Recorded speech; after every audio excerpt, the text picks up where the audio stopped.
Hello everyone, I hope all of you are fine. My name is Shubham and in this video I'll be discussing a few things about your plus one physics curriculum.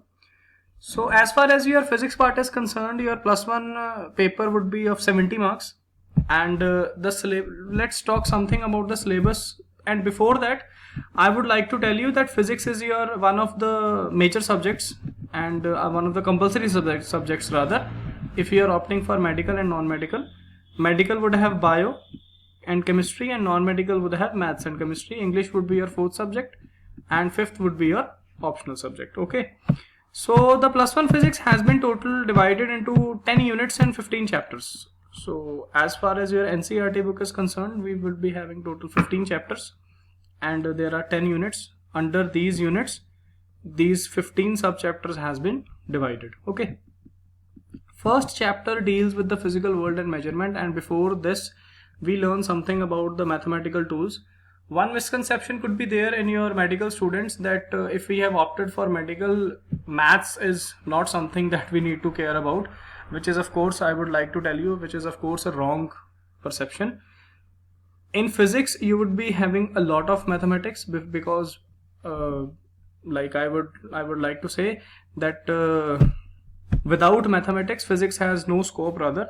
तो बहुत सारा maths होता है physics में, derivations and all numericals में भी. So first of all the medical students should be clear with their misconception कि हमें मैथ्स नहीं पढ़ना पड़ेगा. ऑफ कोर्स हमें मैथ्स पढ़ना पड़ेगा. So before physical world and measurement we would be studying a lot about mathematical tools. Mathematical tools are such topics which would be helpful in your let's say in your whole the year in different chapters. So after this is our first chapter, physical world. In physical world we'll be talking about the basic fundamental forces and the nature of physical laws, how they are existing, basic terminologies, the definitions. I would like to give you a very simple example that you have learnt in your 9th class, say the universal law of gravitation. So we'll be discussing these things in detail. Means this chapter will give you a brief introduction of what we will be learning in the whole plus one physics. Chapter 2 deals with the units and measurements. As you can see, how many units are there? SI units, CGS units would be there, MKS system is there. The conversion of one unit to other unit means you will be getting to know that if we say that 1 kilometer is equal to 1000 meter, 1 joule is equal to how many ergs, 1 newton is equal to how many dynes. So say dyne and erg are the CGS unit for force and work. So these things we'll be discussing in this chapters. Then error measurement, significant figures. So these are the topics.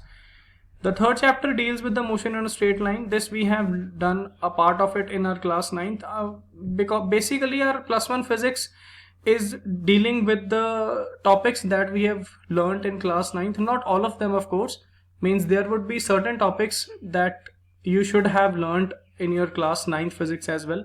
Let's say this is a basic example: motion, graphs related to motion, uniform motion, average speed, instantaneous speed, difference between speed and velocity. So these are the relationships. Of course, the relations for uniformly accelerated motion as well.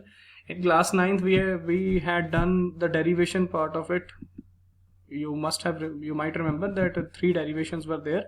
The laws of है ना, वो 3 थी ना जो हमने, the v is equal to u plus at, s is equal to ut plus half at square. So these are the derivations that we'll be discussing by 2 more methods. Fourth part is motion in a plane, scalar and vector quantities. This you already know, what is scalar, what is vector. Then resolution of vector, then motion in a plane, uniform velocity, uniform and non-uniform velocity in case of projectile motion. This is entirely new topic for you, projectile motion and uniform circular motion. Relative velocity is also new. Vectors is a completely new topic for you. So this is a very interesting part. The next chapter deals with what we have learned in our force, class 9th force chapter, about the Newton's law of inertia, first law, second law, momentum, conservation of momentum, equilibrium. So this is the whole syllabus. This is the whole syllabus that you can find on the CBSE website as well. This is vehicle on a circular road, vehicle on a banked road. The 6th chapter deals with the work per energy. Work per energy, we have also done some part of it in class 9th, like work energy theorem we have done. Notion of potential energy we have done. Spring is a new topic. Conservative forces we have done a part of it. Then non-conservative forces as well. Vertical circle is a new topic for you. Elastic and inelastic collisions. So this chapter deals with basically how the work, power and energy are you can relate it with these, related with each other and different aspects regarding to it. Chapter 7, I would say, is a completely new chapter for you. We have not done any part of it. So center of mass is there, momentum conservation, a part of we have done, of course. Center of mass, yeah, like already told you. Law of conservation of angular momentum. So we did in class 9th law of conservation of momentum, but this is all about law of conservation of angular momentum. Its applications are there, equations of rotational motion. The way we discussed 3 equations of linear motion, in the same way we have 3 equations for the rotational motion as well. Next is your moment of inertia. This is also an entirely new topic. So chapter number 7, I guess it's a completely new one. Chapter number 8 is a very interesting chapter. It is one of the most interesting chapters of +1 physics, that is the gravitation part. I know you must have been amazed about the facts of gravitation. So in this chapter we'll be discussing in detail, of course, Kepler's law of gravitation, universal law, acceleration due to gravity, the variation, then potential energy, escape velocity. So this is one of the most interesting chapters of our class +1 physics. 9th chapter is also a new one for us. In this chapter, rather this unit number 7, it is the properties of bulk matter. It has these chapters, mechanical properties of solids, fluids.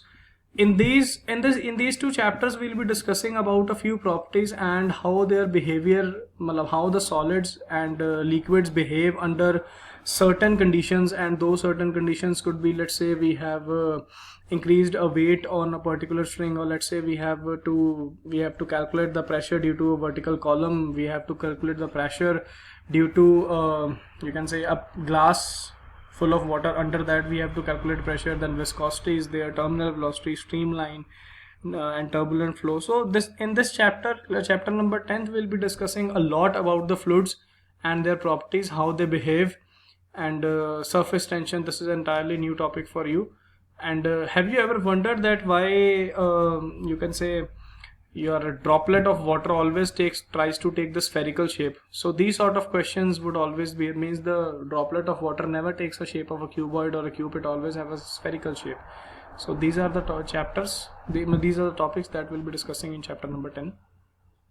Next is chapter number 11, in which we'll be discussing thermal properties of matter. Thermal properties of matter deals with all type of properties which will be having, let's say, regarding to temperature. Means if we make some temperature changes, or if we make some heat changes in a particular medium, how these changes would be affecting in our day-to-day life. So this was your all about chapter number 11. Chapter number 12 or unit number 8 is your thermodynamics. Thermodynamics means, of course, we know that if we keep a hot object in a cooler surroundings, it will get cool, and if we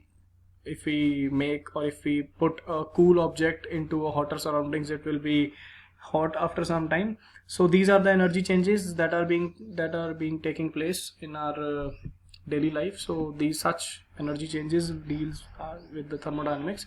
So in this chapter we'll be discussing about all that: heat, work, internal energy, first law of thermodynamics, isothermal and adiabatic processes. Isothermal means constant temperature and adiabatic means constant pressure.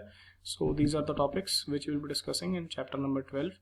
Chapter number 3 deals with the, you can say, micro level aspect, like kinetic theory of gases. Means, let's say we fill a room with a gas and we try to heat the room.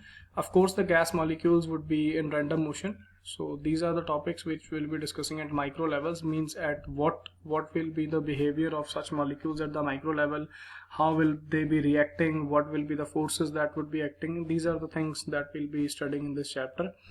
So chapter number 14 and 15 makes our last unit, that is the oscillation and waves part.